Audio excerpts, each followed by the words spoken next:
Formula E is trying to ride a movement towards sustainability that has urgently risen in the past several years, part of a generation speaking out loudly about the climate crisis. The main power of sports is the fact that it touches the heart, the mind, the souls of its fans. If you think about the 25 most watched television programs ever, 24 were sport events. If you can use the power of sport for a positive agenda, that's really powerful. It's a sport where you've got the focus on climate change that will also have people start looking at EVs in a different light. There's not going to be more combustion cars sold in the UK in 2030. What's the point of a combustion race in the UK in 2030 if you cannot buy combustion cars? So eventually Formula One is going to have to do something electric.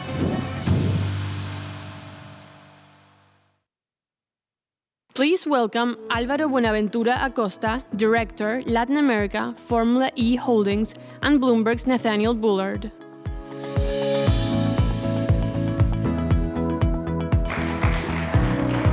Good afternoon, Buenos Aires, everyone. Thank you for having me back up here. Alvaro, good to see you. I'm going to take a seat, and we're going to get started talking about Formula E. You're lucky. You're the first person here so far wearing essentially branded uniform swag, so well done you, and thank you for joining us. I will have to say that I've got a bit of a personal take on all of this with Formula E, which is that I had the chance to go 8 years ago to the very first race in Beijing, and it was an extraordinary experience. And it's a real treat here to talk about what's been coming next, like what's developed in the 8 years since then. So, Alvaro, tell us a bit. It's been 8 years since 2014. We're now on the third generation of the car, but tell me what has driven Formula E to success in that time. Hello, everybody, and thank you, Nat. It's good to see you again. I was there. Yes. In 2014 in that marvelous first race of Formula E in Beijing. So a lot of things have happened. It's amazing how this project has grown ever since. I mean, we are the fastest growing motorsport right now in the world, and this is because there have been a combination of things that make this happen, right? First of all, have been the governments. You know that we do city racing, so the governments have to be involved. And it's amazing how in the 8 years that we have been with this project, how on the first year we had to go and knock the doors of majors, of ministers, of even presidents of countries all around the world. And now we had to create a new department, a city development department, because we have more than 100 requests of cities wanting to have Formula E on the streets. And that's primarily because that's where the world is right now. So all the public legislation is going towards electric vehicles. We have new deadlines now to have net zero strategies and politics going ahead. So this is a platform that creates and gives a message to the main audience that goes beyond professional summits, right? So we are using a sport to give key messages of sustainability, electromobility, things that were not on the agenda before, and now they are. So the support of the governments have been key on this venture. And then the brands, the private sector understood that climate change is no longer fashionable, it's a reality. And what was in the past budgets of marketing, of corporate social responsibility, now brands and industry has realized that there has to be a cause behind the marketing budget, and there has to be something beyond of a traditional marketing strategy, right? So both public and private synergies towards Formula E have created the perfect storm for this project to develop so fast. And I think there's this fantastic example on the sustainability element here that Formula E is 100% net zero. You know, not just offsetting some part of the emissions of the process, but the entire sport is a net zero undertaking. So tell us a bit about that. I mean, you've been doing this now for 8 years. Tell us a bit about that. Exactly, that's a very a good point, and we are very proud of it. September 2020, we communicated that we are the first and only motorsport in the world to be completely net zero since season one. So there are three steps on this big achievement. First, we had to measure which are the emissions that Formula E are producing around the world, because obviously we do, right, as a motorsport and a global championship. Then we have put in place a lot of actions to reduce them with technology, with partners, with everything that we have in place right now, and partnering with the correct brands and with the correct people to reduce it as much as possible. And then whatever is not there still to be offset with the technology that is in place right now in the world, then we offset it with projects around the world, normally in places that we race, because there's a legacy program in Formula E that we not only go race and run away, but we like to have legacy projects in each city and each country that we race. So we offset the remaining footprint that was not able to do it with the technology that is right now in place. Yeah, it's good. And tell us a bit, I know you've got quite a lot of partnerships and social programs as well. I know you do something with UNICEF. Tell us a bit about that. Yeah, UNICEF has been right now our flagship partner in terms of social projects. So we are doing different projects around the world, and again, in places that we race or topics that arises throughout the years in Formula E. So we have focused in different aspects. Childhood for us and education is key. So we have penetrated in communities that needed this kind of approach, and educating childhoods and communities that needs this kind of sustainable approach to their communities. And we have been with UNICEF tackling all these challenges, and with very good outcome so far. Good. Now, we had this nice conversation, but we're talking about racing, right? And you've got the new Gen 3 racer. I got to see Gen 1. I've seen Gen 2 on the road. Gen 3's just been unveiled in Monaco. You've got to tell us about the car. Absolutely. This is our new baby. You saw Generation 1. Yep. Remember that each driver needed two cars to finish a 50-minute race, because the battery of the car only lasted for 20 minutes, right? That was Generation 1, that lasted 4 years. Then we had Generation 2, that is the one that we're racing right now, and is the last season, that we managed to give a little bit more power, nearly double the autonomy of the car, with very little more weight.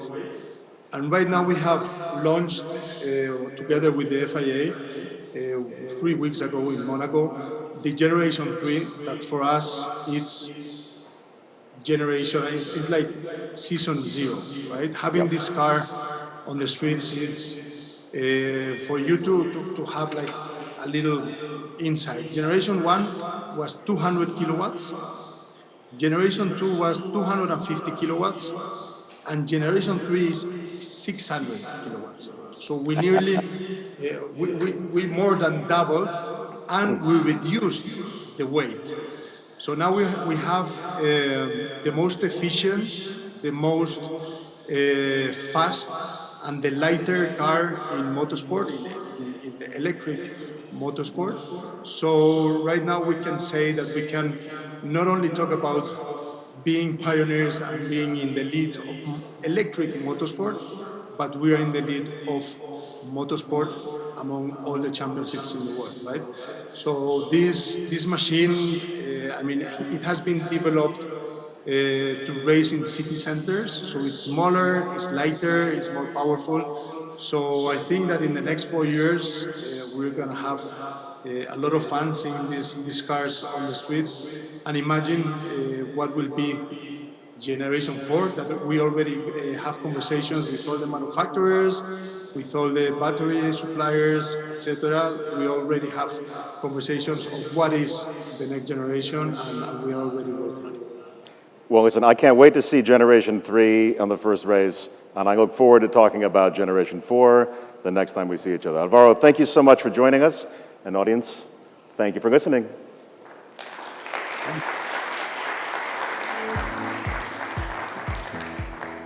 Now, normally there would be this voice of God, we call it, introducing me, but I'm already here, so we don't need any of that. And I'm just ready to bring up my panel, because we're going to follow on from that very race-oriented discussion to something a bit more practical and very familiar to everyone. So, George and Simone, please come on up and take the stage, and Adriana will be joining us virtually as well.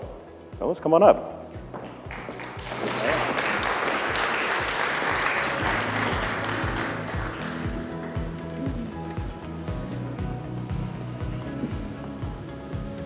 So while we wait for Adriana to get connected, I was thinking, oh, she's here. Hello, welcome. I have to say, gentlemen, this is the first panel where no one's wearing a tie, so thank you. I decided I was going to be bold and not wear one, and I find out we're all doing the same. Adriana, thank you for joining us. And I know that we have some tight schedules to maintain. So Simone, I'm going to let you start first. So, there's so many things we could be talking about right here, but I want to give from each of you a sense for how do you describe the state of transportation across the region? Within your portfolio, within what you look at, tell us what the transport landscape looks like now. Okay, thank you. First of all, thank you for inviting me here. And thank you for letting me speak on something that we really love a lot. Good. Transportation obviously suffering from pandemic. Mm-hmm. That's definitely. And with transportation suffering because obviously people living in their houses, using their own cars. So a transportation, a public transportation in particular, which relies on tariffs and relies on payments of the passengers, definitely is stuck in a difficult position, which obviously affect also some of the projects that have been built throughout some years in the region. Nevertheless, there are cities that are already on track on it, and they kept being on it. And nowadays, despite the pandemic situation which we passed, we see cities like Bogota, for instance, or Santiago keeping on pushing on the change of transportation towards the introduction of electric solutions. So up to now, we can count on 1,100 buses, electric, working in Bogota, almost 800 in Santiago, 1,000 more coming by the end of the year in Santiago. So despite it's a sort of dichotomic situation. Despite the pandemic, we see a long-term way that is producing interesting solutions, and hopefully they are as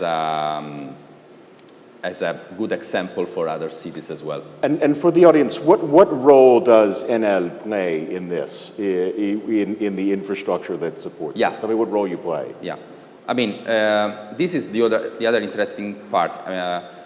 The natural role of Enel, being a public utility, is providing energy, and we are all happy about the introduction of electric buses because it means more consumption of electricity by definition. Nevertheless, since we already developed services as an added value to energy, and definitely now service as a proper business line on their own, we are also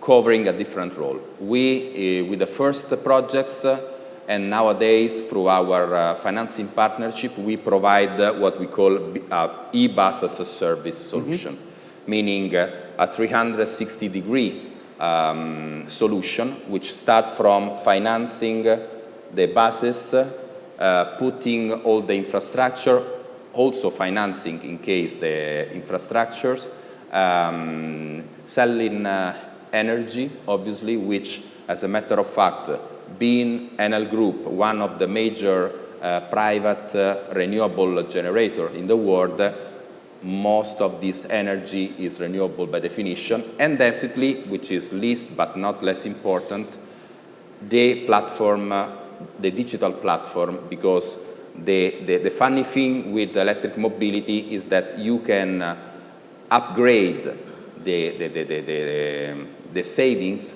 by properly using in a digital way your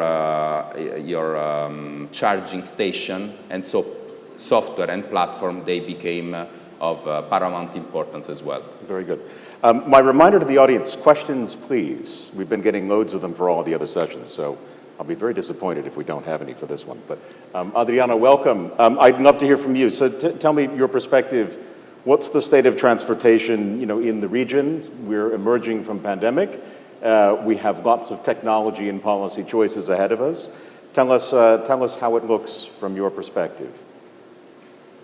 Well, first, we are from the World Resources Institute, and we are working on an agenda that's for climate, people, and nature. So it's working for the health of ecosystems and people together.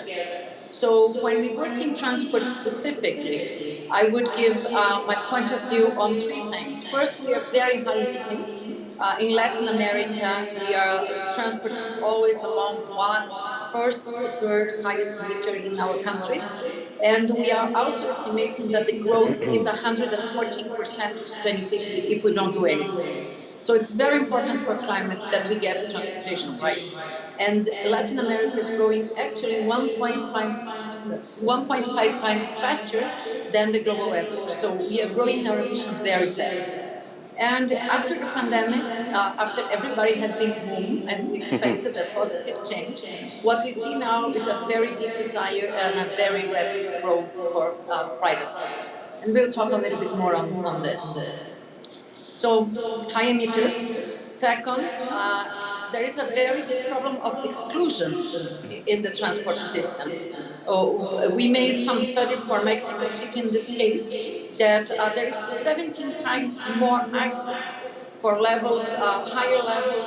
levels of income in the population than lower levels to employment in a 30-minute area around their houses. So we can see 17% more access from rich people than poor people in Mexico City, but 70 more access if you are talking about, for example, a university. And finally, a very big issue of exclusion towards the women. The economy of health is now really being taken into account. And we see that during the pandemics, we can really test that women got more excluded because they have to take care of others, of their children, of their parents. So every time you have to do, women are even in worse conditions. And finally, if we want to work with low fatalities, we still have only in Mexico more than 13,000 people dead every year in the mobility system. So the vision for the future would be zero emissions, zero exclusion, zero fatalities. And that's kind of the driver of the conversation. And not in such a good way, just as Simone said, with a very good crisis, a very important crisis of public transport at the moment, being that from 570 million inhabitants in Latin America, 200 million depend on public transport every day. So this is very important in terms of access. So very significant financial crisis in public transport, very important growth in motorization, unfortunately. So a very big need and high accidentality. So very big need for very strong changes in the mobility sector in the next few years. Thank you very much, Adriana. So I'm actually going to ask for a quick show of hands if there's anybody in here, in this room, who does not use George's company service. Do I have any? No, I see literally none. Do you see any? Yeah, none. Okay. So I don't think we need to say what Uber is, but I'm just going to let you then go ahead. Tell us, from where you sit and what you operate, the state of play right now as we come out of pandemic in the region. Thanks for the question. So I'd say, if I could choose one word, we would say it's unsustainable. The situation of transportation in Latin America and globally as well. We just cannot continue in this path. We really are strong believers in the need to move towards a green future. And we think that cities and companies like Uber need to move faster to help us all get there. And we thought about it, we debated internally sort of what role we could play, and we felt like accountability was really important, we felt like transparency was really important, and ambition as well. So we set a goal that we think is very ambitious, which is that by 2040, all of our trips on the platform globally will be zero emission. And that'll be a combination of the vehicles that people use to move around in Uber today, the integrations that we have with public transportation in a bunch of cities, and also micro-mobility. 0% by 2040. And in many cities, that'll actually be 2025 or even 2030, so even earlier than that. Latin America is a little bit further behind the curve because of the lack of infrastructure, and I'm sure we'll talk more about that, but that's really a big piece of what we wanted to do, and we see ourselves playing a core role in helping the world move towards that more sustainable future. Because ultimately, we think that accountability is what will create the sense of urgency that I think has been lacking in some places. And in fact, that was the question that came in as I was asking you my question was, how can taxis and ride-hailing be part of a sustainable future given the contribution to congestion and pollution more than public transport? Well, I think honestly the pollution part, I do actually believe is answerable, in a time frame. But how do you think about congestion? And Adriana, I would ask you as well that. How do you think about congestion as something to be solved in the coming years and decades? Yeah, so actually, the greatest contributor is the personal vehicle. And what we want to do with our platform is replace the need for people to own a personal vehicle. Most personal vehicles sit unutilized 95% of the time. And even when they are being used, they're used at peak hours, usually one person per vehicle. Yesterday, I went from one point of the city to another point. It took me 30 minutes to go 2.5 kilometers after waiting 15 minutes for the pickup because the traffic is just so intense. And every car that I saw, other than the one that we were in, which I was sharing with 2 other people, basically every other car had one person. Yeah. And so that we see as a really core problem. And so what we need to do is be able to offer a multitude of options, including integration with public transportation. And we have that in several cities in the region, like Sao Paulo, like Mexico City, where you can actually plan a trip with public transportation in the Uber application and compare the price of it, which is often lower, to another Uber service, similar to what you could do with the Google Maps. And we also have several agreements in cities where you can actually buy tickets for public transportation in the application. And so we see ourselves very much as a technology platform that enables public transport, private transport, but ultimately looks to remove the need to buy and use a personal vehicle, which is the vast majority of the car park in Latin America and globally. And so we think if we're able to do that, we will fundamentally change both an emissions thing as we shift to green by 2040, but also congestion ultimately as people share more vehicles and by doing so lower the price. Good. So, I have my own questions, but actually the audience questions are beating me to them every time, which is great. So I'm actually going to direct this one. I'm going to start over and direct this question to Adriana and Simone both, which is, how do you see the electric transportation trend in Latin America, and what should be the trigger on this process? Government, policies, public transportation itself, or the private sector? Adriana, do you want to start with that? Yes, well, I think there is a two-pronged answer to that. Okay. It's when we are trying to solve transportation, as you said, I think public policy plays a super important role. I think when the countries have a very big push and really give incentives to be able to push for a new technology, of course it occurs much faster. But if you really want to do good for transport, for congestion and for the environment, we really need to be careful to promote and push public transport a lot, or solutions that are more integrated. We do see solutions that are public transport plus last mile solutions combined in much more specific ways and with technology involved in the future.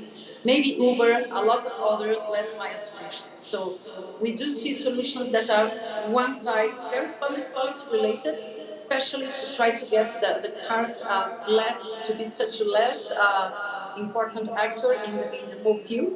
And we think this will be and should be more on the private sector beyond, pushing for new technology to be faster and to go for more people. But then to make the whole of mobility for public transport, we absolutely need to have a very big push for electrification.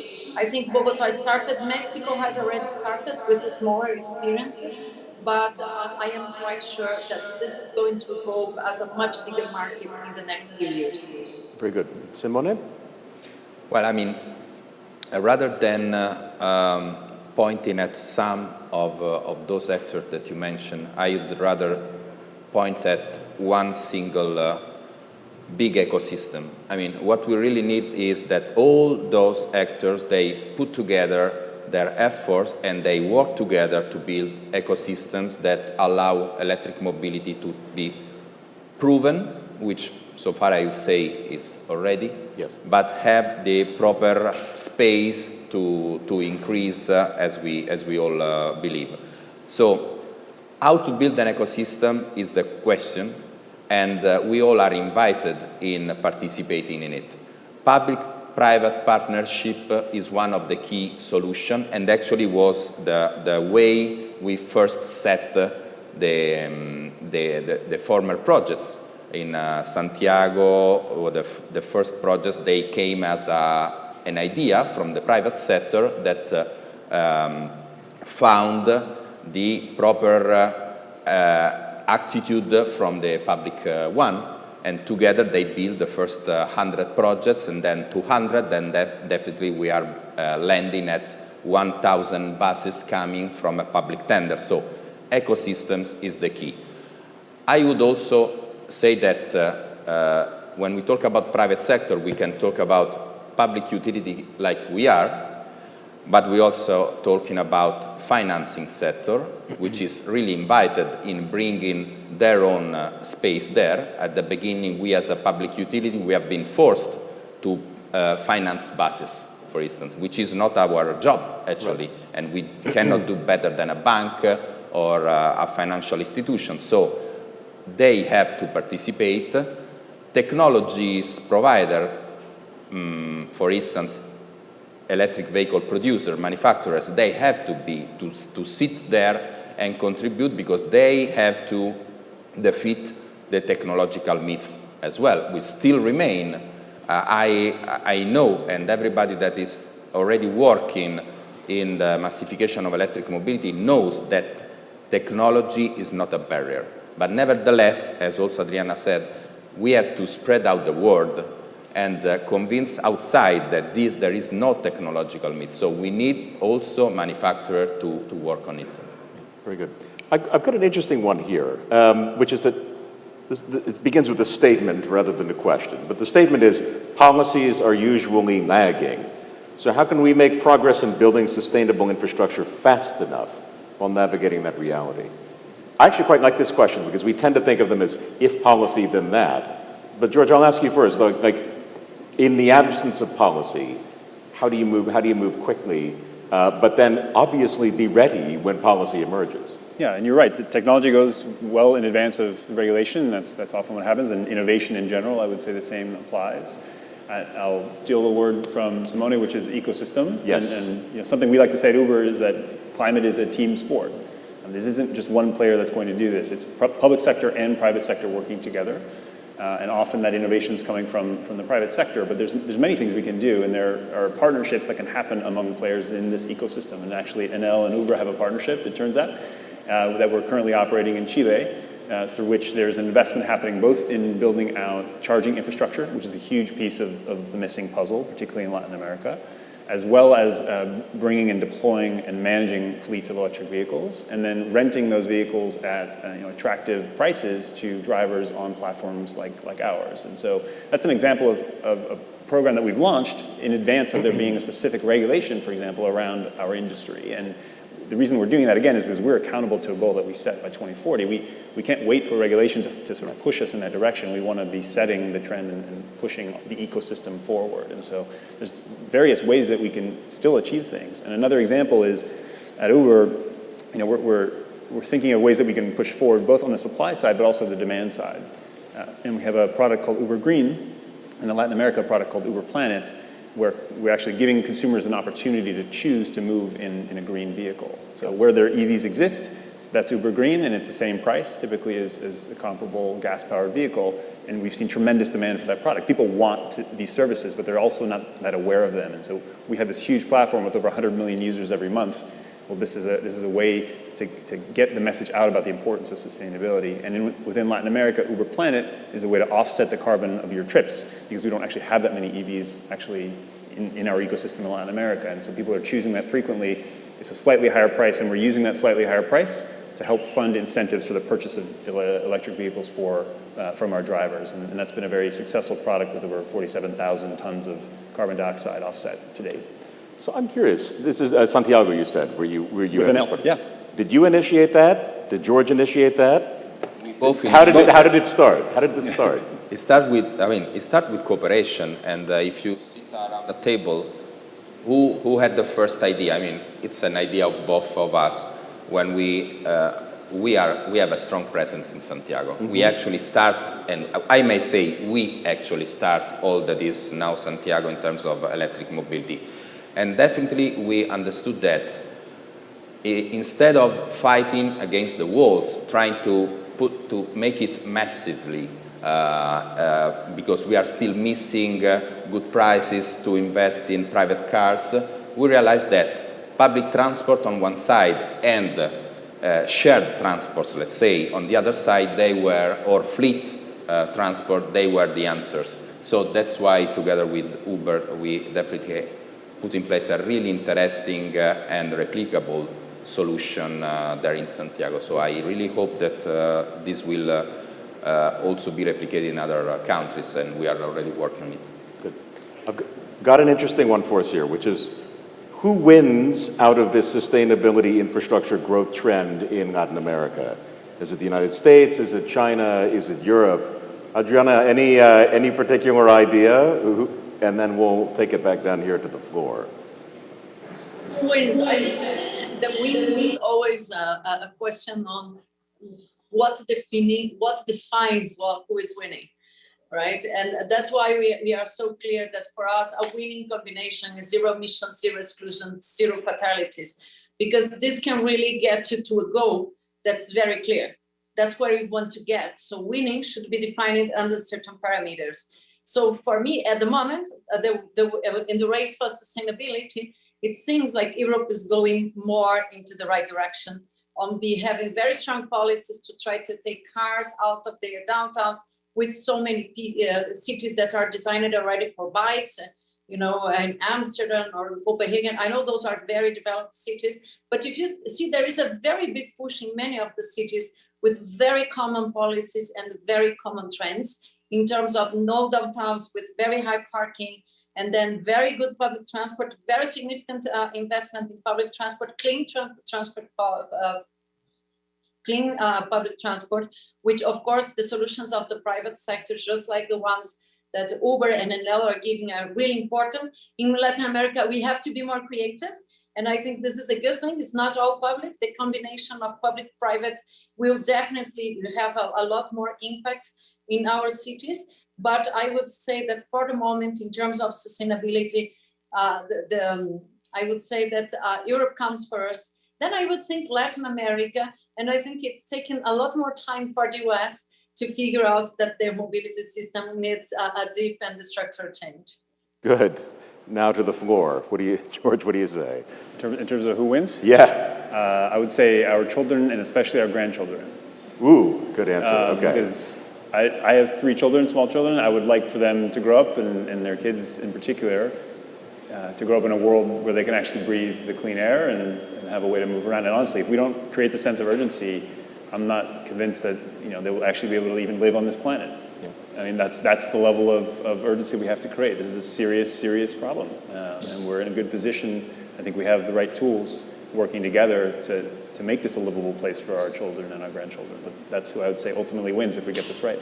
Okay, Simone. Difficult now. Yeah. I love that answer because I also have 3 children. So definitely we are all working for them, we might say. Who's leading the race right now? Apart from China, who's on another championship, I would say, for several reasons. And being a European, living and working in LATAM, I would say that definitely LATAM found its own space and its own race, which is not racing against Europe or neither United States in terms of private vehicle. I go back to this point. And this winning its own race on public transport. At the end of 2022, we will have 3,300 electric buses circulating in LATAM, mainly in 2 cities. This is the right point as well, but definitely we have thousands of electric buses. So is LATAM winning? Yes, it is. Can do more? Yes, definitely. We are missing a lot of entities working on it. I cannot say much about the United States, but I mean, again, we are all on track. Everybody on its own specific race, I would say. Good. Okay. So we've got about 4 minutes left, and I have a question, and apologies to those who were in my breakout session earlier. I already said I asked the same question to wrap up every kind of discussion like this. My question is this. It's the year 2032, just 10 years in the future. We're here at the New Economy Gateway again, and we're looking back on the 10 years that happened. And so I want us to reflect from the future and say, well, we're going to answer 2 things. First, what did we worry about too much? What were we obsessed with about in 2022 that turned out to not be a problem? And then the tougher one is, what did we not think about enough? What were the things that we're not doing a good job looking ahead? So Adriana, I'm going to ask you first. It's 2032. We're looking back. There was something that we thought about way too much, and there's something that we didn't consider enough. What do you think they are?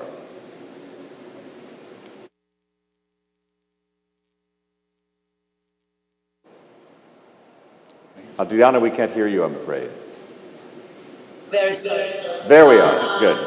Yes.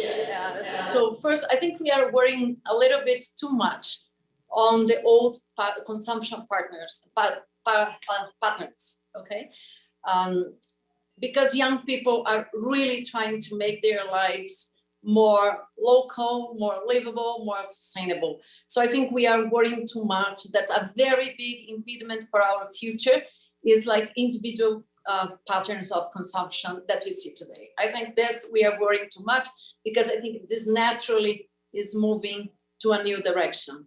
And what I think we are worrying too little, I think we are worrying too little about creating more equal cities. I think we are not investing enough on giving more equal access to the number of people that are living in our cities. And a sustainable future, in my opinion, cannot really happen without a lot more equity in Latin America. Thank you. Thank you. Simone. So I go to the technological side, let's say. Good, please. I mean, probably right now we are worried a lot too much on technology and its mix, because we are doing innumerable pilots. Everybody's piloting something, while actually technology is already proven that is feasible, both from technological point of view and economic point of view. What we are still missing is standardization and platformization, common rules and common ground in terms of proper space for electric mobility, for instance, to grow properly. Putting in place electric mobility means planning, because electric mobility is not only given by electric vehicles, but also by the infrastructure. So far, for instance, just to give a number, the electric terminals that we built for the buses, they mean around 100 megawatt installed of new capacity. So we need to plan it. Yes. And we need rules and framework to do it. Very good. Literally 1 minute left, George. Yeah, that's sure. I'd say on what we think about too much, I'd say strategy. I think we're spending too much time thinking and not enough time doing, and continuing to worry about if we should do things, when I think it's incredibly clear, probably to all of us in this room, that we have to act yesterday, not today. A little more action, a little less conversation, right? And I think in terms of what we're what we're probably not thinking about enough. I very much echo the comment on equity. I think today, most of the charging infrastructure that exists in affluent neighborhoods. The prices of the electric vehicles that are in the market today are incredibly expensive, and most people, particularly in Latin America, cannot afford them. So we can produce 10 billion of those vehicles. If the price remains where it is, it doesn't matter. We're not going to move the needle on changing the usage of gas-powered vehicles. We just have to obsess a lot more about the availability in all of the neighborhoods, not just for rich people. And so I think that's really what we have to change. And if I were to go ahead 10 years, maybe we aren't thinking enough about. I really appreciate that as a place for us to end, because I do think on the 10-year timeline, equity is essential, the thing to be solved, as we would say. Thank you very much to my audience. Ladies and gentlemen on the panel, thank you very much for joining, and we are all done. Thank you. Thank you.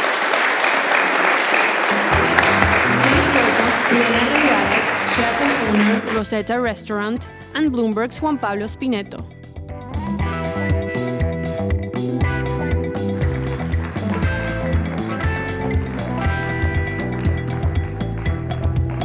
Thank you. Thanks, everybody.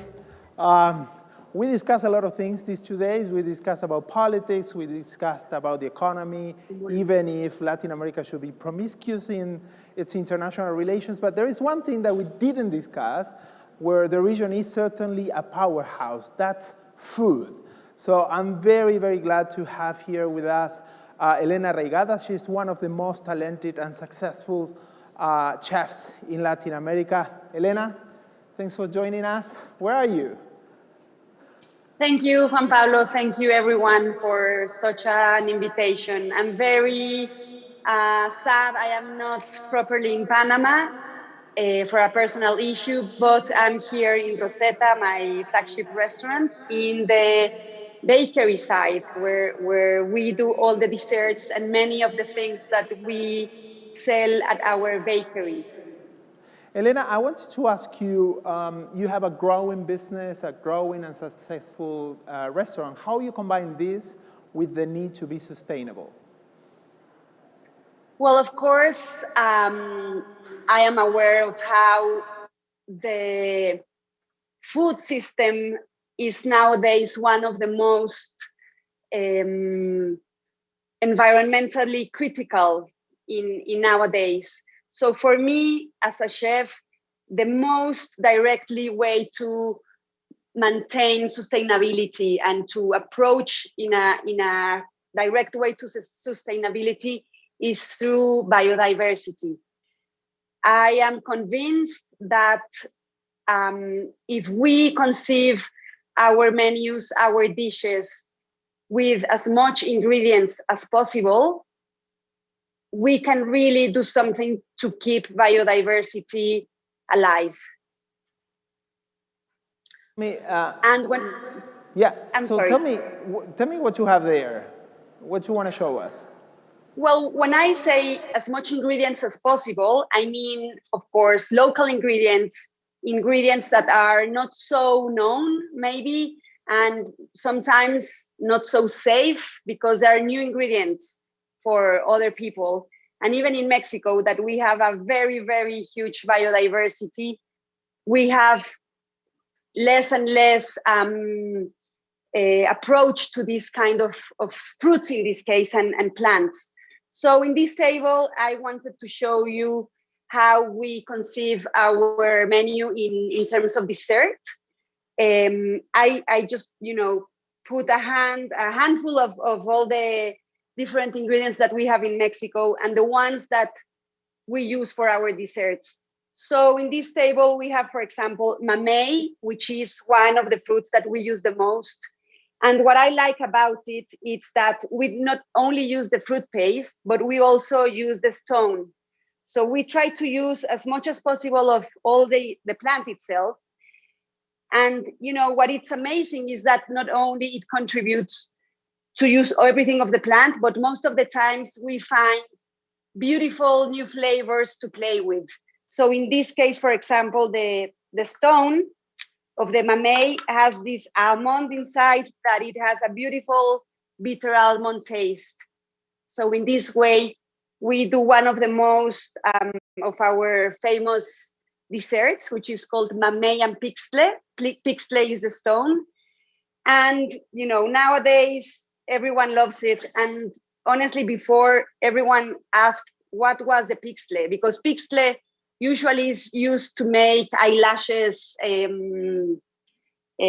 an eyelash brush kind of thing. So this is what I think we need to do as chefs, to really work on searching what we can do with all the fruit, but also understanding that nature has such a diverse system that we cannot limit ourselves to the more easy fruits in a way, or easy herbs, or the herbs that we know will be, known for everyone.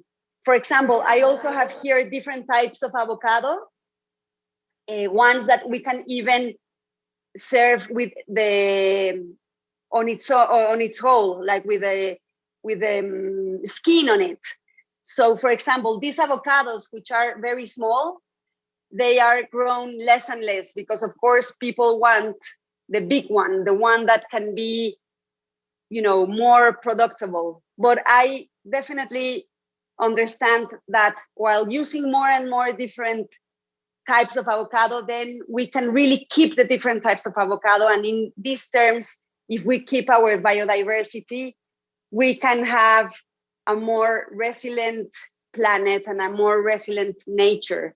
So as a chef, that's why I believe it's so important to always open our menus in terms of biodiversity. So let me ask you also how you work with your suppliers, right? How all these ingredients get to your table. Well, that's a big, work. We have a close relationship with the different suppliers that we work with. We work with different suppliers all over the country. Many of them are close to Mexico City in terms of the vegetable side. So what we understand with them is the different climates they are in. So being Mexico so big, we have different climates all year round. So we work with one and different suppliers in different parts. So how we work is that they tell us what they have available, what it's on season. And when we have this information, then we decide what to do with the ingredients that are available, not the other way around. It's not us asking them to get us and to supply us certain things. It's the providers, the suppliers telling us what they have. And in terms of that information, we decide what to do. For example, with these beautiful avocados, we are serving now a dessert that it's served with these plums that are now in season, muscatel plums, which we ferment so they get salty and very tasty. And then we combine with the avocado that is creamy and that it really complements each other. But it's really how we work through the seasons and through what the providers tell us what they have available. And what are your customers telling you? You see the same, requests for sustainable food from your own customers? Well, honestly, nowadays it's beautiful that we have gained the trust of our customers. And while gaining their trust, we have also kind of encouraged certain curiosity towards new flavors or new combinations of ingredients. So what is beautiful is that many of our customers are customers that come many years ago, and they are open to try what's new. Like we have kind of being known of being a restaurant that it's constantly trying and searching and, kind of giving to the customers new flavors and new dishes. So there's always a demand on new things to try. And the other customers that we have that maybe are, the first time they come, honestly, they get super surprised with our different combinations. For example, the cacao that we have, this beautiful cacao from Tabasco, we serve it with the hoja santa. Hoja Santa is usually served with fish or with beans in Mexico, but we serve it on the sweet side. And people get very amazed about it. And usually we have a very beautiful response because people say like, oh, I've tried Hoja Santa, but in a tamal or with beans, but never in the sweet side. And it really works. And of course, sometimes there's people that find it very strange or very not so palatable. But usually we have a very, very good response and more curiosity. And, that makes us super, super happy. Like for us to be chefs, what we always want is to give and to really encourage people to be curious about food. And in this sense, I do believe we can encourage biodiversity, that it's one of the most important ways to go with a sustainable life and a sustainable future. Let me ask you also, obviously we are going through a period of rising food prices, inflation. Is this making more difficult for you to reach this goal of being sustainable, of serving sustainable food in your restaurants? Well, what I think it's amazing is that the more local we are, the more we can fight against the inflation that is going on. So if we adapt ourselves to the seasons, to what is available, then we are more going through the natural sources that we have. So in this sense, we can kind of balance this inflation that is going on in food, of course. Because also what we try is always to get our suppliers that are suppliers in small scale and suppliers that what is beautiful is that through the ways of growing, for example, through the milpa way, they can always get more strong crops. And on that sense, their products are more safe because one supports the other. So the more local we are, the more sustainable we are, then this inflation in the ingredients, of course, we cannot fight against that, but we can balance a little bit this inflation that it's going on so badly. Elena, thanks so much for this conversation, and we will go back to Rosetta and to Lardo soon. Okay. Thank you very much, Juan Pablo, and thank you for everyone in Panama. Thanks. We continue with the next panel on Assistant Professor, diversity as well. Research Group, MIT Media Lab, Joshua Tewksbury, Director, Smithsonian Tropical Research Institute, and Bloomberg's Julia Leiche. Okay, sorry, I thought I had to say. Good afternoon. Thank you to our panelists. I will start our biodiversity panel right away with a very simple question. What is biodiversity and why are we talking about it here today? So Dr. Wood, if you could get us started. Thank you so much. A simple way of asking what is biodiversity is counting the number of species in a certain location, but that is perhaps oversimplified. It also is asking what's the relationship among species, plants and animals and humans. I think we should consider humans as part of our definition of living things. And how are they exchanging value in terms of nutrients and resources in a way that brings life to an ecosystem?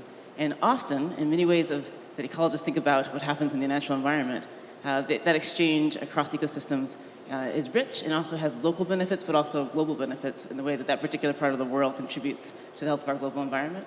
So part of the reason we're talking about it here in Panama and in Latin America is that biodiversity contributes well-being, both to the immediate plants and animals that are nearby and the humans, but often also at the global scale.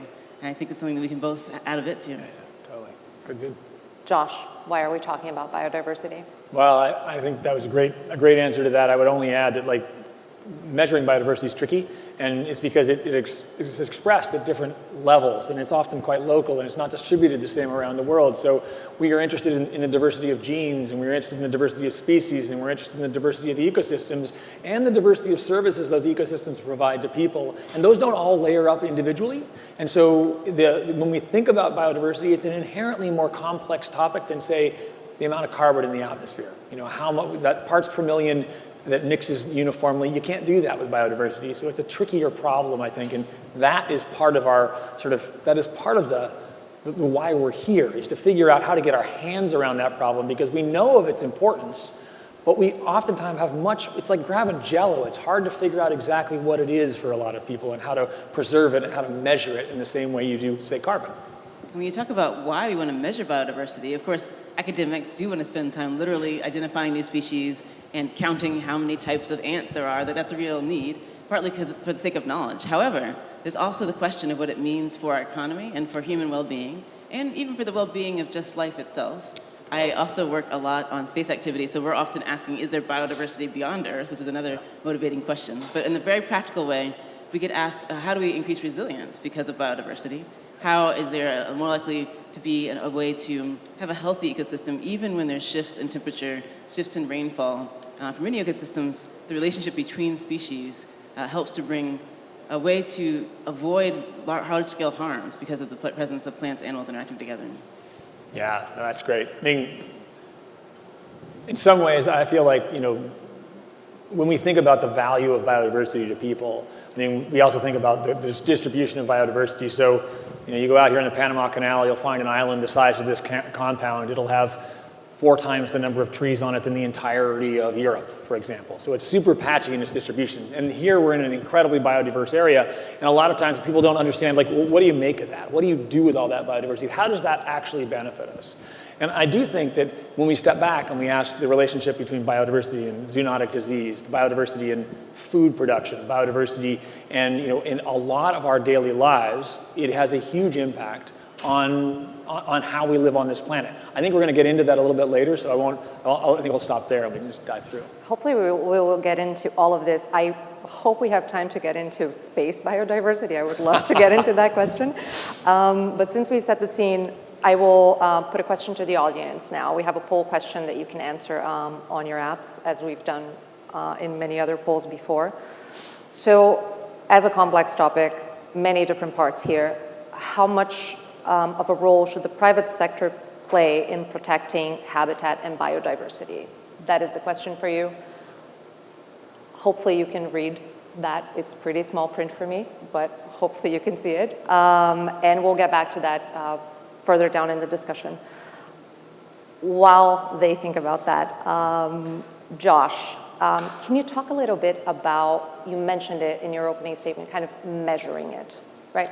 How do we measure biodiversity? Where are we in that process? Yeah, I mean, I think measuring it, I mean, when we value things that we can measure inherently, right? And so part of the sort of, and if you just, even today and yesterday, you hear a lot of sort of targets that are climate related, and that measurement capacity on climate has had a lot to do with our capacity to sort of mobilize communities in the private sector, in the public sector, in civil society to really confront the climate crisis. The biodiversity crisis inherently is going to, in the long run, be much worse, even if we solve the climate crisis, and they're related, but it's harder to measure, right? It's harder to measure the explicit link, and sometimes I think, you know, the difficulty in connecting a specific number in terms of number of trees and number of plants to a specific value it has to people creates the hesitation. But the best way I can think of the value of biodiversity is how you think of a portfolio effect.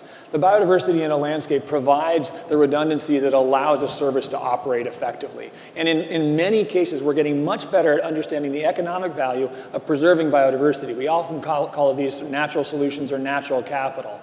It's not always the case that natural capital is more short-term efficient at solving a problem than human capital. But I can say that there isn't a design challenge we're working on today that hasn't been solved by some part of biodiversity. And so the latent sort of capacity of us to go into those systems and understand our own challenges and pull that out We only have that if we have those systems intact to do that work. Oftentimes that's treated as an externality, and we don't incorporate that capacity to learn in our valuation of natural systems. And it's a hard one, but it's a systemic problem. If I can, I'd just love to give an illustration that my team often works on. I lead a research team at MIT, and we're often invited by leaders at the city level, sometimes companies, sometimes governments, who are asking about how to think about the health of a coast. They're responding to ongoing climate impacts. They're noting either erosion or major storms or issues of actually land degradation. And then often we ask, can a set of mangrove trees planted on a coastline help? So they're increasing, in this case, both biodiversity and just the presence and long-term ability of these trees, both to help with carbon sequestration, but also to do very concrete things like help filter water, help provide a place for fish to grow, and help to provide a place sometimes for people to harvest firewood. And if you ask, can all these be services? We try to measure them. We do put numbers, and we try to estimate how much benefit do you get from the firewood and the fishing and from the loss, the protection of the coastline. But it's never quite exact, but I do think it's a good effort to at least make the list. What are the list of ways that these trees bring value? Yeah, I mean, there's another example here, right here in Panama, I think is worth thinking about, and it's an illustration of the fact that you often don't have to measure all of biodiversity to incorporate the values of biodiversity in an economic model. In fact, it's almost always not necessary to get to measure at the really fine degree in order to preserve the value. So, for example, Smithsonian here in Panama has been working for a decade to figure out how do you reforest the country, a region, with trees that will actually provide value to landowners, with trees that will actually absorb water and retain that water so that the Panama Canal will be able to function, because it's the trees on the landscape outside of the Panama Canal that soak up the water in the wet season and then let it trickle out in the dry season, allowing ships to pass at a normal depth level throughout the year. How do you do that and also measure the amount of carbon that's going in? And how do you do it in a way that you're not just planting teak everywhere, which doesn't grow very well, but instead planting native species and then building that out? We know all those answers, but I can't tell you how much biodiversity is in the forest at the end of the day, but I don't need to. Because if we do that replanting, we have this sort of triple bottom line effect. We benefit people on the ground, we benefit biodiversity, we benefit ecosystem services, which is the broad term for the water holding capacity of the landscape, without actually measuring all the aspects of biodiversity. I don't need to know how many butterflies are there. There are a lot of butterflies there. And Danielle, is there a downside to trying to put these numbers on everything, to measuring how many butterflies? Thank you for asking that question, because certainly there's a tendency when we're doing business calculation and business forecasting to end up putting numbers on things and say, well, we'll make a decision that says if we find a positive net present value to conserving these mangrove trees or to this bird sanctuary, then we'll protect it. And if we find a negative one financially, then we won't protect it. And I think that's the wrong direction to go in decision support systems. If we're going to build a software tool to make an analysis, let's not leave it as a binary at the end that says we only want to invest in biodiversity if there's a clear profit margin in the short term.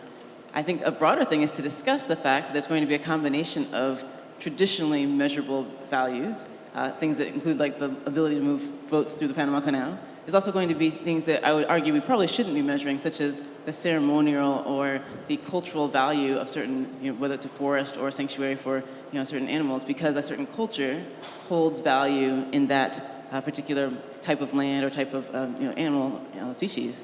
I think we should acknowledge that that's real and leave it as a qualitative description and not try to put a financial value on it. And then have that as really a mixed method. At the end, we're going to analyze both quantitative and qualitative discussions and hopefully have room for both in our discussions. Yeah. Let me just give one more example of why measuring is, why understanding biodiversity I think is important. And it's a long-term investment issue. And we oftentimes fail to make these kind of investments. So, everyone's familiar with the sort of the fact that you'll have an insect outbreak somewhere in the world and wipe out a crop. And I can tell you that agricultural folks will tell you that every crop you plant in another region outside of its range will always have that happen to it. And we can predict with certainty that insect pests will catch up with crops. But we haven't actually invested in understanding the insects in their native habitat to know which pest will go where when and get out in front of that and stop it before it happens. The result are famines. The result are lives lost. But that kind of long-term investment is very hard to monetize. And it's probably best done by sort of a public sector approach, because it's hard to monetize that kind of space. But the value of understanding the biodiversity is still really important. We just don't know which part of that understanding is going to be critical next year or next decade. We can't predict that all the time. I think what you're arguing for is that actually biodiversity is a public service. It's something that is diffuse benefit that goes to kind of all humans and next generations of humans. Yeah. And it's traditionally very difficult to value public services. Like you could say the same thing about clean water and infrastructure. Maybe we can add biodiversity to one of the almost utilities or the things we consider it's a good utility. A right to everyone to benefit from, but it would be very diffusely spread. But we know that when we take it away, the cost of replacing biodiversity versus the cost of maintaining it over generations, when you lose access to these clean water sources or you lose access to the kinds of benefits you get from forest, replacing that is going to be either an emergency or a very expensive proposition. That's right. So before I get to our audience's answers for the poll question, how do you two see the poll question? Who's in charge? Is it the public sector? Is it private sector?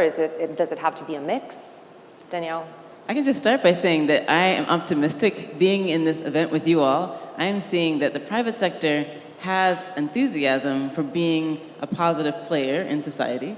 And I think for maybe reasons that are both like coming partly from pressure that is coming from consumers and from the broader marketplace of ideas, but also I think from internal desires. Employees at companies also want to be proud of their work. So one thing that's really exciting is that companies know that in their work of whether it's extractive industries or whether it's work that's doing manufacturing, there's going to be an economic and environmental impact. And there's a desire to be able to tell an excellent story about how that company being present in that location with impact on the land and the animals ultimately has a positive impact on the community. And many of you said that's why you're here. So I think there's an opportunity for public and private to come together and to create a positive cycle in which companies, yes, may need to deforest to build a factory, but then they're also reforesting later in cooperation with local indigenous communities. This can be a story that everyone can be proud of. Yeah, I would agree with that. I mean, I feel like at this point, the private sector really has to get out in the lead, and I feel like that is happening, and it's not happening equally in all sectors, and it's not happening equally in all geographies. But I do feel like part of the work that's involved is understanding the investment opportunity. And I really feel like the enthusiasm there, but it's actually a little bit difficult to figure out what's a good thing to invest in. And I've heard that from folks in charge of ESG for portfolios. Like, how do I know that I'm having the big impact? And how do I be able to show that impact to my shareholders, to my customers that I'm having that? And I think that's partially a conversation that needs to increase between organizations that are supporting the kind of projects that are required for the planet to be sustainable for our children, and the companies which want to be a part of that solution, but don't have to be the ones generating that on their own. It's a partnership. I feel like that partnership will go faster if it's done directly with the private sector, and I think policy will jump on that and run with it when the examples are shown and create the level playing field. I kind of feel like the private sector has the capacity to move faster, to move this forward more rapidly than the public sector. And let me add one example of how the private sector is moving fast.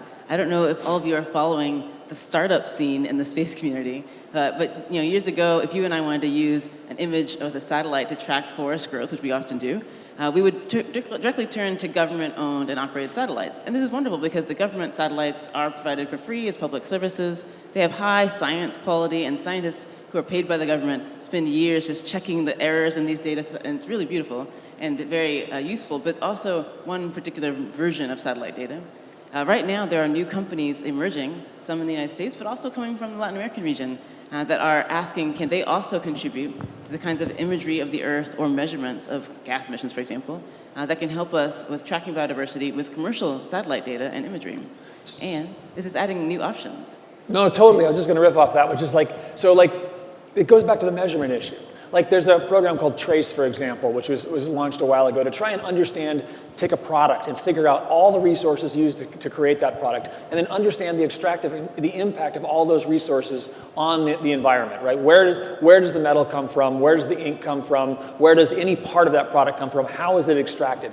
If you can do that well, you can start to position responsibility appropriately on a marketplace and use that kind of accountability to not just, what we're talking about when we're saying that companies are moving fast, that's the front end, that's the early investors. The big worry in the war against biodiversity loss is it'll be the other end of the market. be the market that is not going to be in this room thinking about how can I invest in ESG. It's the ones that will come at the end. That's where the accountability is going to be critical. And that's where building that traceability and then supporting that as an industry standard will allow leaders to get credit for being leaders in that industry and pull that bottom 25%, which have 85% of the impact right now in the Brazilian Amazon, for example.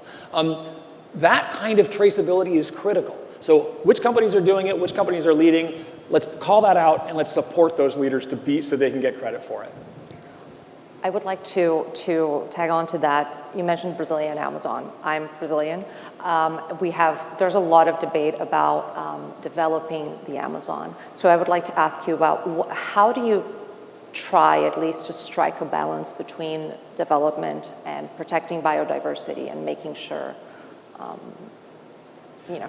don't kill all the butterflies. No. So, I mean, is it a balance? Like, does it have to be a balance? Does it have to be a tension either way, I guess is the first question I would ask, right? Because I do believe in the long run, it's not. It's actually that our long-term growth, our long-term capacity to maintain a stable set of growth, a GDP that is going in a direction that helps development happen, is based on maintaining that environmental space. And I think that's particularly true in a country like, let's say, in Latin America. 25% of the GDP is based on direct connections with nature. That's not evenly distributed. So if you undercut that, you are undercutting a huge part of your economic base. No one in a leadership position would want to see GDP drop by 20%.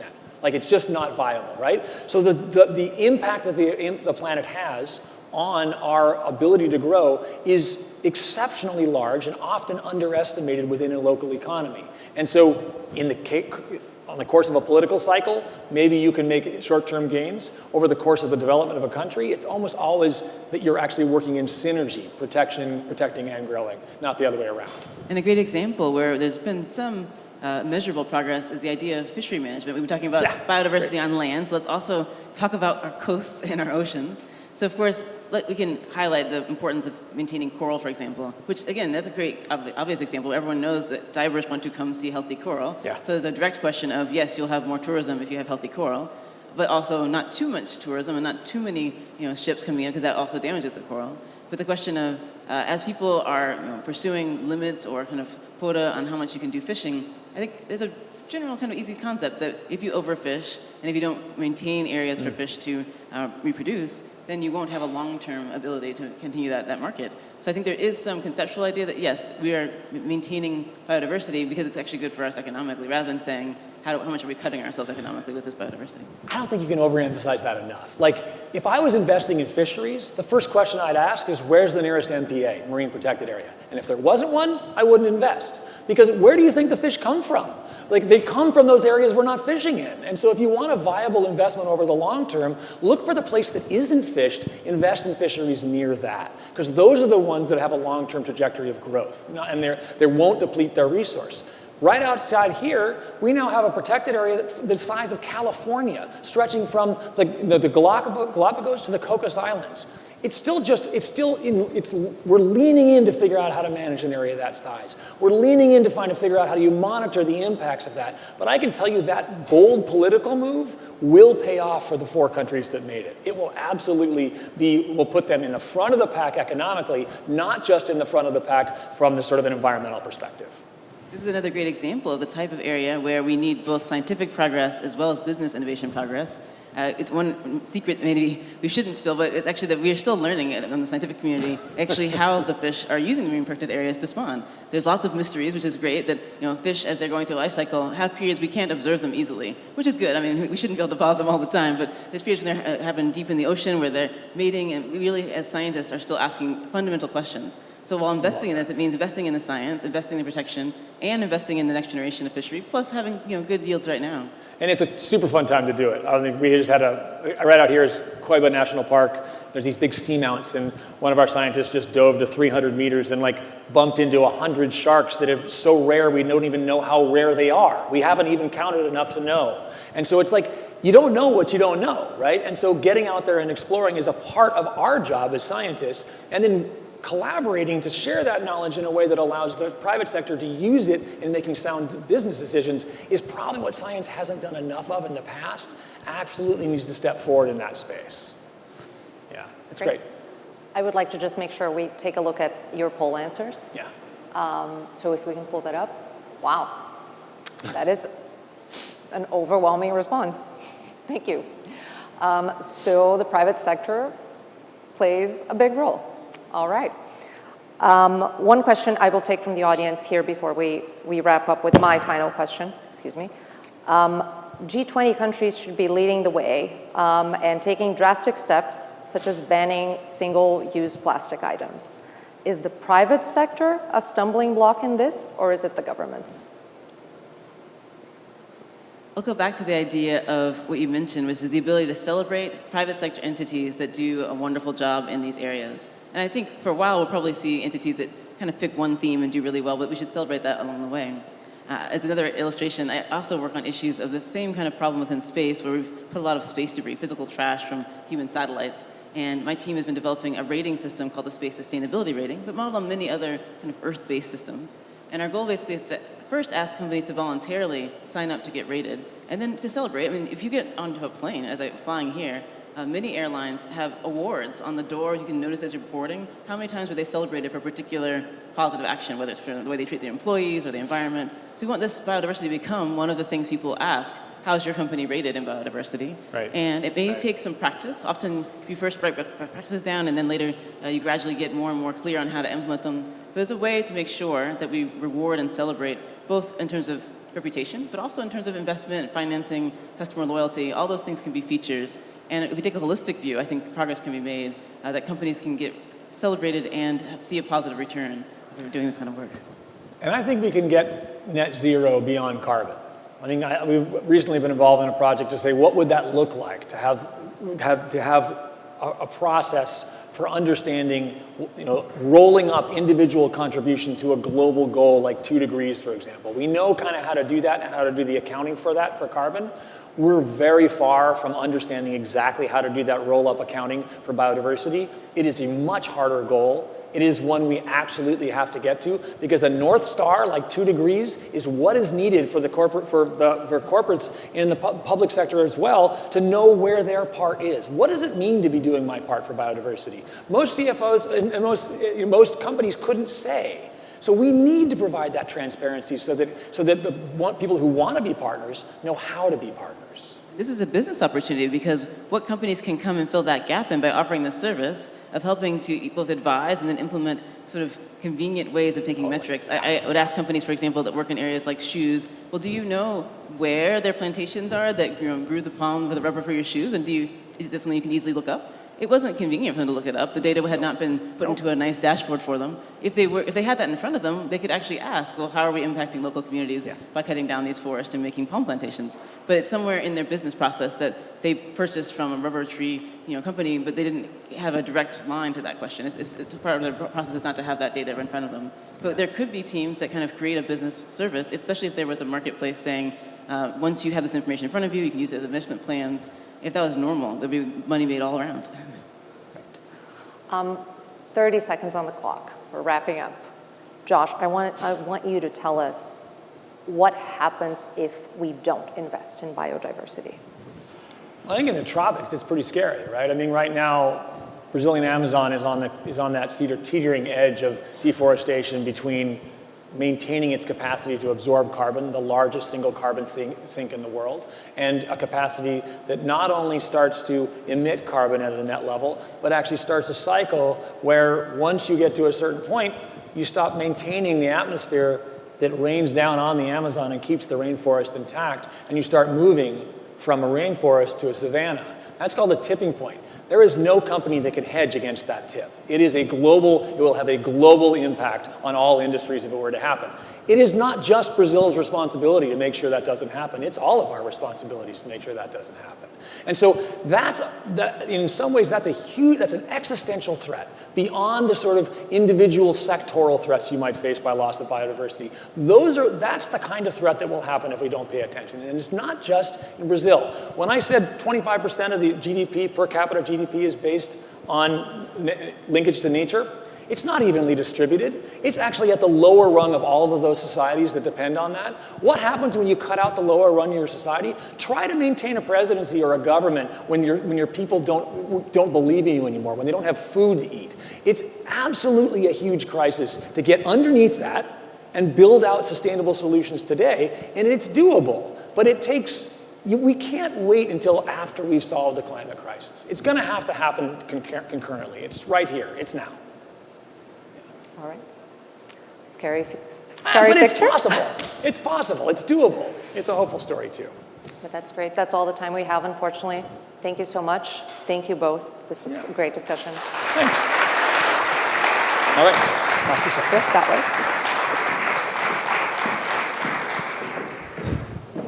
Just what makes Bitcoin rallies so explosive?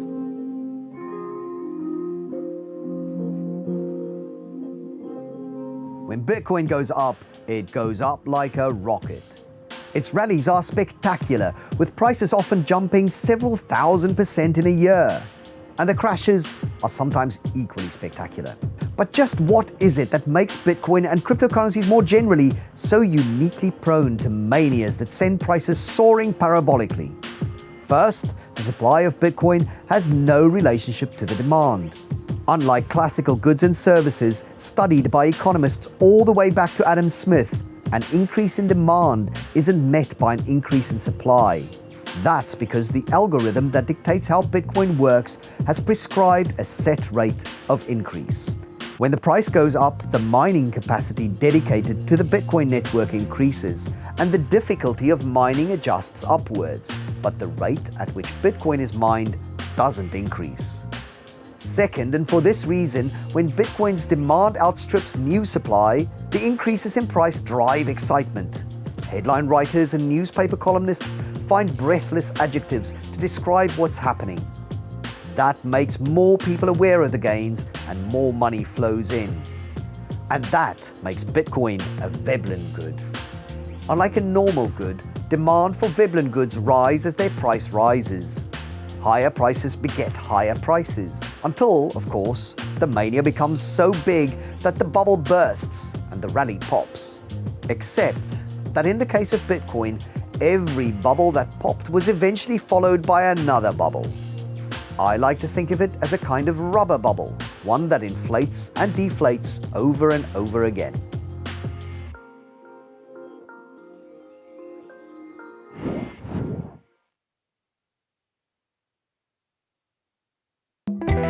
Please welcome Brock Pierce, Chairman, the Bitcoin Foundation, and Bloomberg's Eric Schatzker.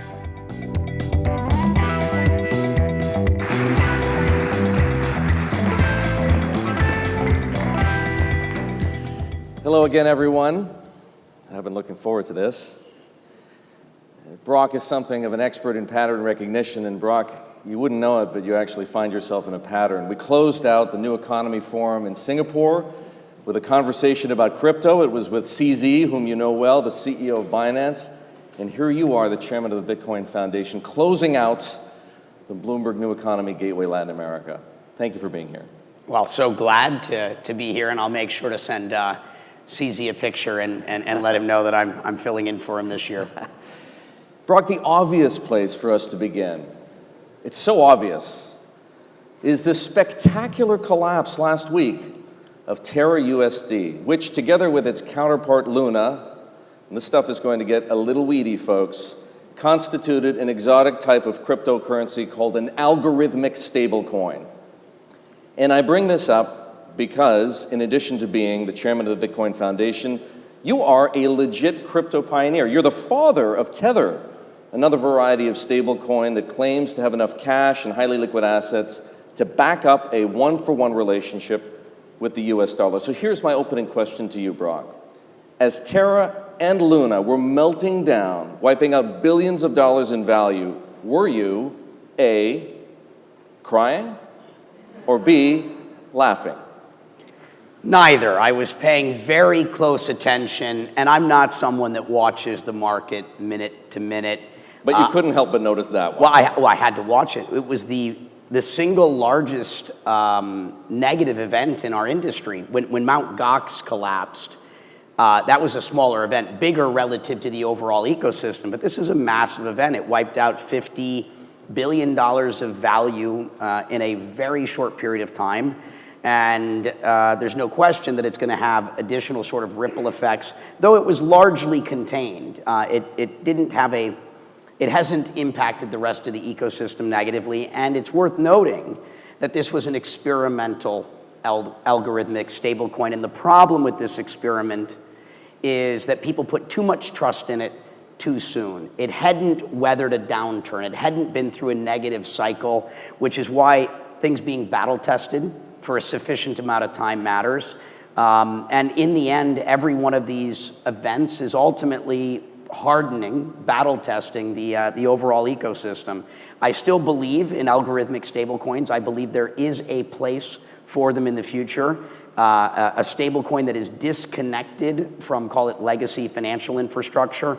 But in the meantime, we are stuck with Tether as well as USDC and some of the smaller stablecoins like DAI. As you're well aware, a lot of crypto skeptics, including central bankers, are pointing to Terra and the stablecoin contagion that has accompanied it, because some other coins did suffer, and saying, I told you so. It's all a house of cards. Mike Novogratz, whom I assume you know well, he's the CEO of Galaxy Digital, perhaps Wall Street's best-known crypto enthusiast, and a big supporter of Luna and Terra, called it a big idea that failed. Was Terra just a big idea that failed, or was it a house of cards, or is that a distinction without a difference?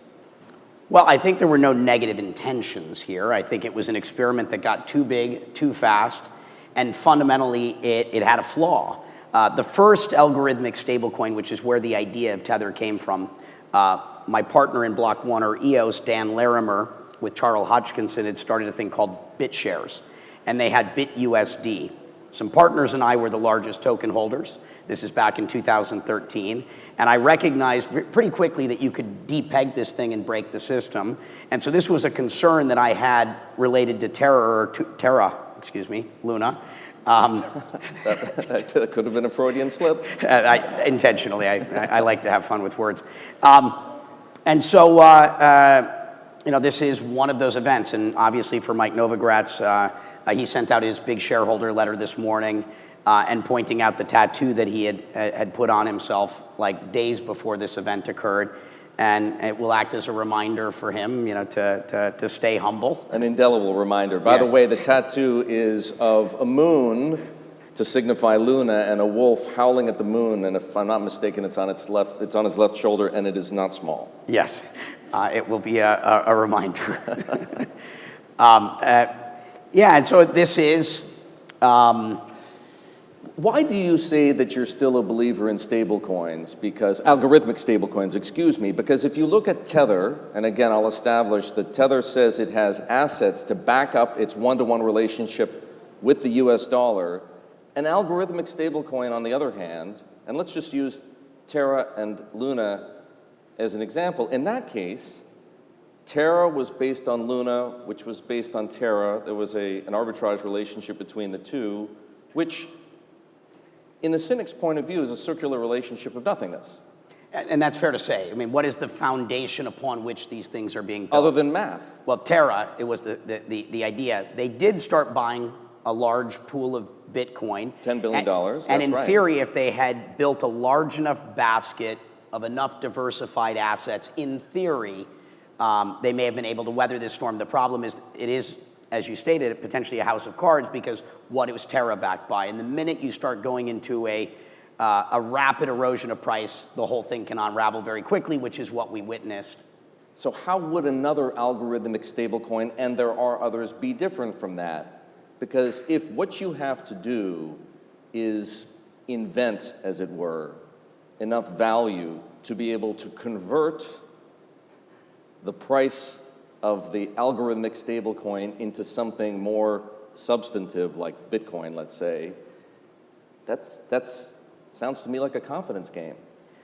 Well, if that confidence is diversified sufficiently, you have DAI, their idea is to be at least 50% backed by a dollar-based stablecoin like a USDC or like a Tether. The question is how much sort of fractional reserve type building can you do on top of it? I hope that we continue to experiment. My attitude, and I'm very agnostic toward all of these experiments, is if anyone succeeds in doing something that makes the world a better place, we all win. And the main lesson is is don't put that much confidence in something that is that new. You need these things to be in the wild and weathering challenging times. And still, back to diversification. I mean, the other point I think it's worth noting is during the whole Reddit rebellion and all the GameStop sort of things, there's the argument of the retail public should not be participating in the financial markets. One of the greatest things that's happened through experiments like this, what's happened through the sort of GameStop events, is that the retail public is learning how to invest in financial markets. We've always welcomed them to buy lottery tickets. We've always invited them into casinos. And the fact that the retail public throughout the world, specifically in the United States, is learning how to access financial markets and benefit from investing, I think is a wonderful thing for, call it, the collective over time. Even if they collectively get left holding the bag? Well, in life, we have to pay tuition. We learn our lessons, and often it's the hard way. But one of the lessons here is make sure that you're managing your risk sufficiently. Make sure that you don't have all of your eggs in that basket. Keep in mind that the reason why it got so big so fast is it was paying a 20% yield in terms of if you had staked it into effectively a savings account.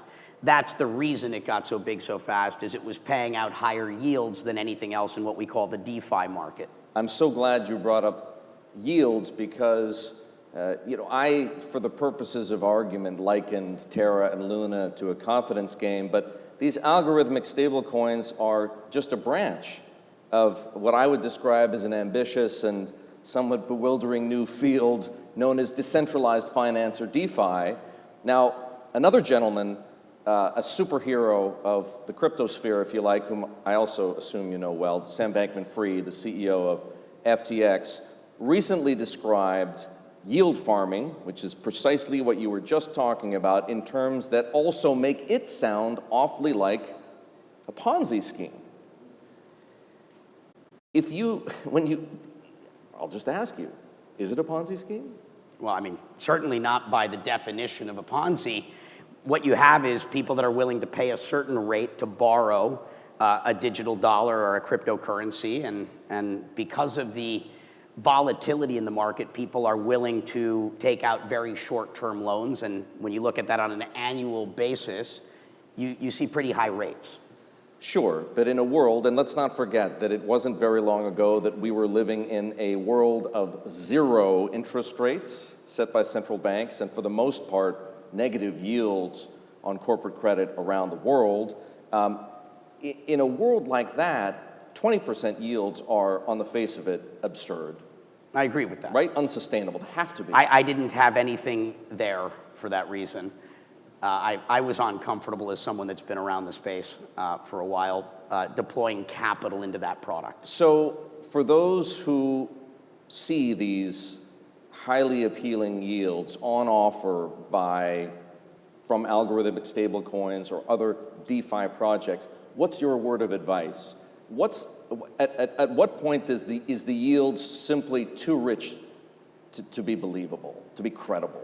Well, part of the problem is that the market was also being subsidized by call it the Terra Lunas of the world, in the same way that venture capitalists subsidize products and services, whether it be your Uber Eats, your Postmates, your DoorDashes. They're basically contributing capital to bring food to your faster because they think there's equity or enterprise value being created in that customer base. The same thing was happening here, which is where there was a natural, call it yield, that was there in terms of the demand on the buy and the sell side, and then it was being subsidized by the underlying, call it the entrepreneurs or the business operators. What about the token that you co-founded, Tether? It is the biggest stablecoin in the world. It has a current market cap of about $75 billion.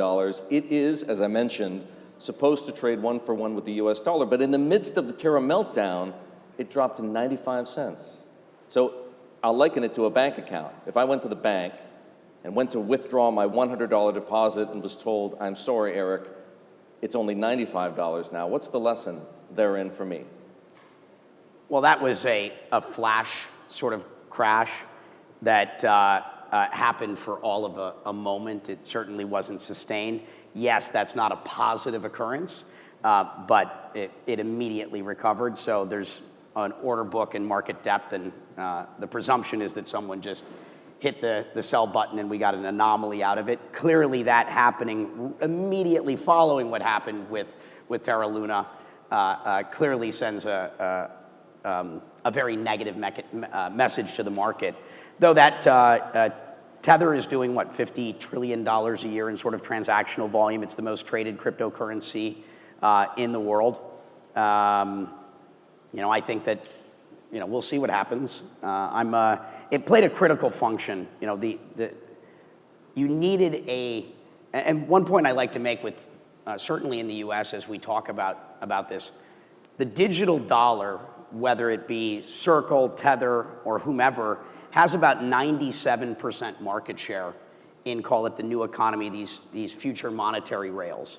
The US dollar is the reserve currency in all crypto transactions, which I think is a very good thing from a US perspective. And I like to remind US legislators of this fact. CZ would agree with you, I believe. And I think that's a very good thing, as we think about our collective future, as we are moving through this fourth industrial revolution and digitization, modernization of all things is occurring. Another criticism, Brock, of Tether is that it offers only limited transparency into the billions of dollars in assets that back the one-for-one peg.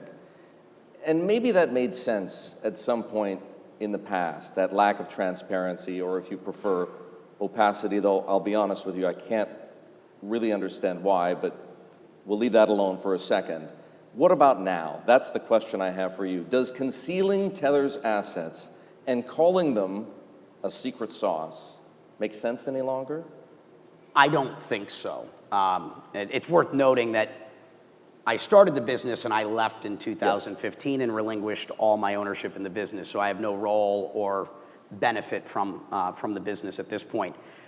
When I was there, we published all of our assets in real time. 24 hours a day, you could see the total balance and whether all it be U.S. Treasuries or commercial paper or whatever. And so I'd say that, the logic as to why you wouldn't do that is, and this was a concern, call it the financial institutions in 2016, 17, and 18 that were holding these reserves, sometimes would impose a rule saying, we don't want you to disclose that we're your financial institution, that we're your bank. We don't want our phone ringing with every cryptocurrency startup. So there were some things that prevented them. I don't know if that's still the case today from doing so. One of the promises of cryptocurrencies is the idea of a world that is more transparent. So I naturally, philosophically side with the view that there should be far greater disclosure. There should be financial audits from a Big Four accounting firm. I know going back 5 years ago, the Big Four wouldn't audit you. The financial upside in taking on these clients wasn't worth the risk, or the amount of money they would have to charge wasn't feasible for the client to pay. But I would think at this point in time, considering how the Big Four are all seeking credibility in the space, they would probably take on a client like that, even at a favorable rate for the notoriety it would earn them.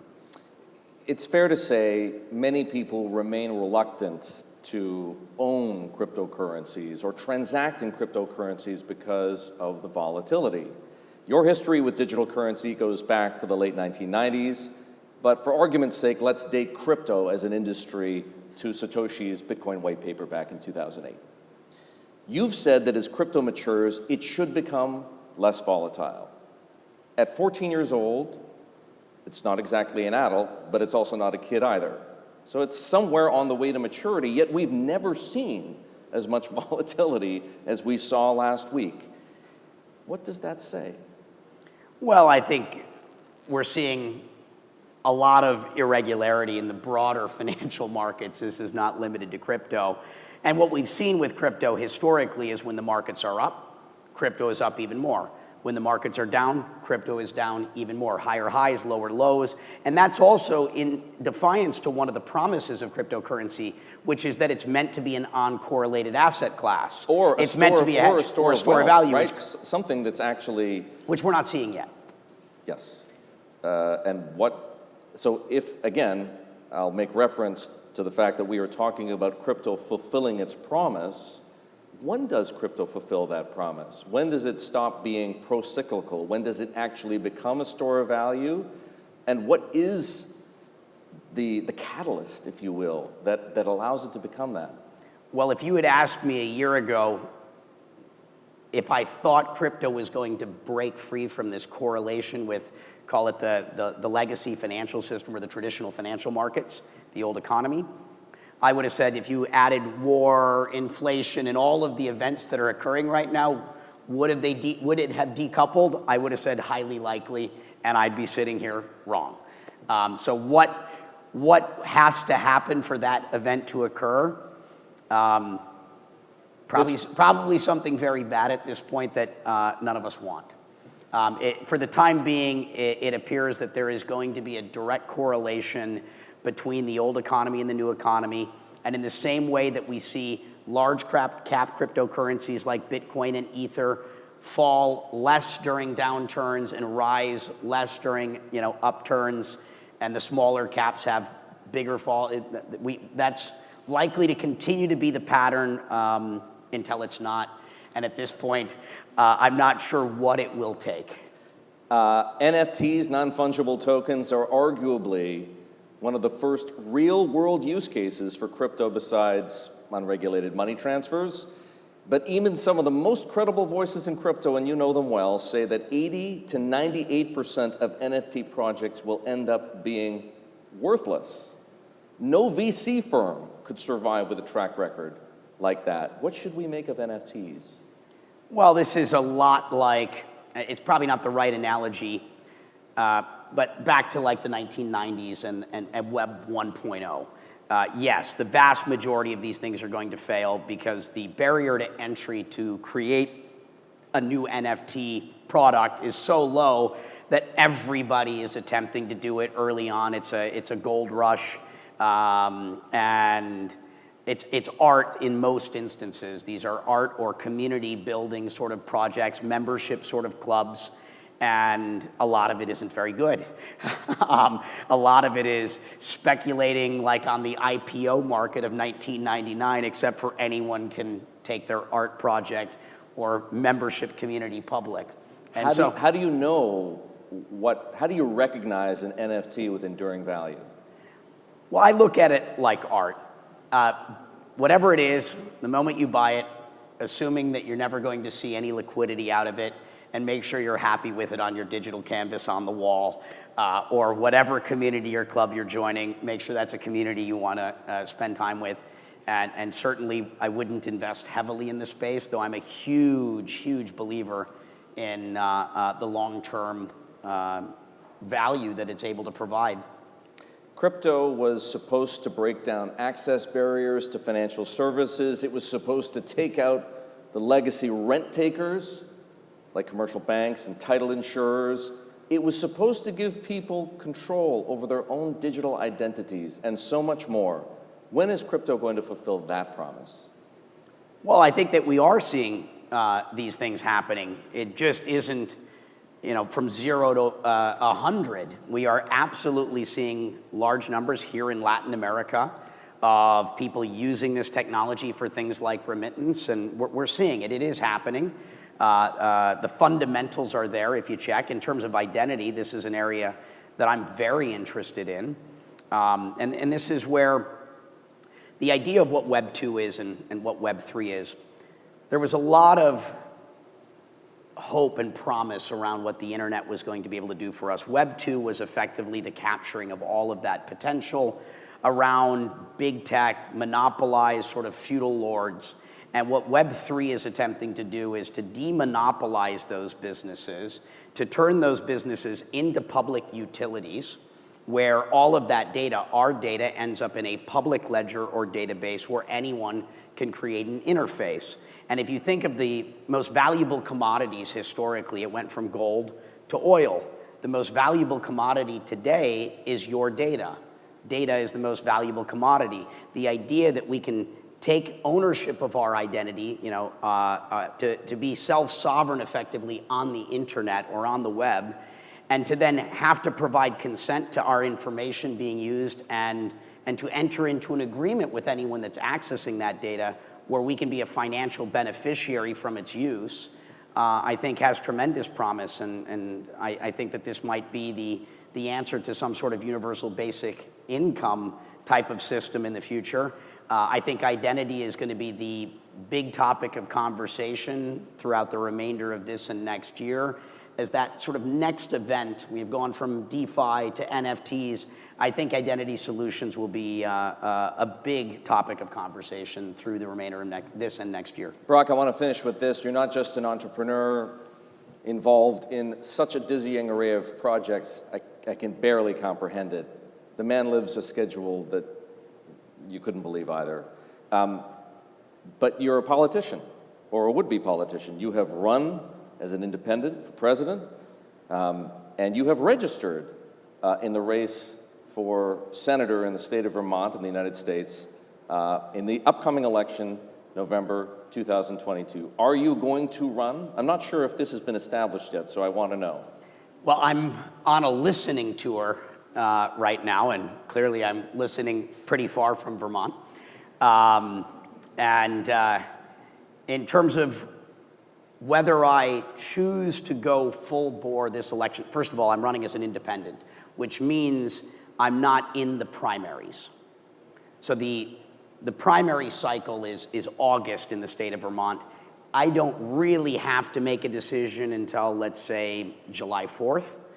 And so I'd say we'll have a pretty clear indication as to what I intend to do by U.S. Independence Day. And for those who want to know, would you describe your politics as what? Are you a libertarian?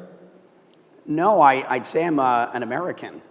I'm very moderate. Almost every Democrat I know thinks I'm a Democrat. The libertarians think I'm a libertarian, and the Republicans think I'm a Republican because I think... You're a chameleon. Well, I agree with everyone on a number of issues. If you looked at this as a Venn diagram, generally most all of what we are overlaps, and we spend most of our time focused on the part that doesn't, when we actually have so much in common. And if we spend time first finding the areas in which we can agree on things, it's much easier then to have the conversations about the things in which we don't. And I personally believe that we have to transcend partisan politics in the US right now. It's become so divisive that it's led to an environment where it's us against them, it's red versus blue, and I don't think that is a path forward. I think we have to remember that we're all in this together. We're gonna win together or we're gonna lose together, and we have to find a way to work together, whether we like it or not. And I hope, if nothing else, the message I continue to deliver reminds us of that fact. Well, that is an inspiring message and a perfect note on which to conclude our conversation. Ladies and gentlemen, please join me in thanking Brock Pierce. Thank you.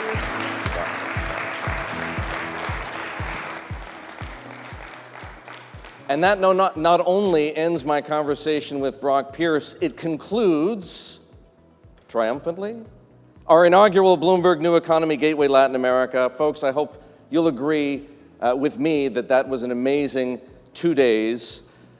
This morning, as you'll recall, Juan Gonzalez, the special advisor to President Biden, told us to stop holding out hope for a unilateral easing of sanctions on Venezuela. The ball, he made very clear, is in Nicolás Maduro's court. The president of Ecuador, Guillermo Lasso, urged his fellow heads of state here in this region, in Latin America and the Caribbean, to attend the Summit of the Americas in Los Angeles next month. Robert Friedland, the mining billionaire, described the green transition as a world in which copper is the new oil. Our panelists on equitable cities reminded us that urban design and planning is a way to increase resilience, especially from disease and the COVID-19 pandemic. And this afternoon, we learned that sustainable urban transportation isn't just about the number of electric vehicles on the road. It requires an electrified ecosystem built by public-private partnerships. My favorite quote of the day, climate is a team sport.